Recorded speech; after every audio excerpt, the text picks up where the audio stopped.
शानदार घरेलू उत्पादन के बावजूद भारत सरकार ने विश्व व्यापार संगठन को औपचारिक तौर पर सूचित कर दिया है कि गेहूं के व्यापारिक निर्यात पर लागू प्रतिबंध को नहीं हटाया जाएगा क्योंकि सरकार की प्राथमिकता घरेलू खाद्य सुरक्षा सुनिश्चित करने की है। इसके अलावा अत्यंत ज़रूरतमंद देशों और पड़ोसी देशों की खाद्य ज़रूरतों को भी पूरा करने का प्रयास किया जाएगा।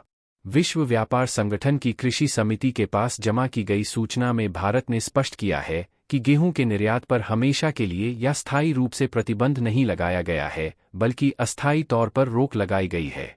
मई 2022 में पहली बार निर्यात पर पाबंदी लगाई गई थी, जो अब भी बरकरार है क्योंकि इसका समुचित उत्पादन नहीं हुआ और वैश्विक बाजार मूल्य में उतार चढ़ाव जारी रहा।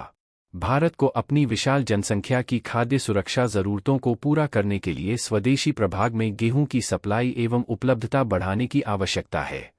भारत का कहना है कि उसने GATT 1994 के आर्टिकल 2A तथा कृषि समझौते के आर्टिकल 121 के अनुरूप अपनी नीति में बदलाव करते हुए गेहूं के निर्यात को मुक्त श्रेणी से बाहर निकालकर प्रतिबंधित सूची में डाल दिया है और इस तरह इस महत्वपूर्ण खाद्यान्न के निर्यात पर अस्थायी रूप से पाबंदी लग गई।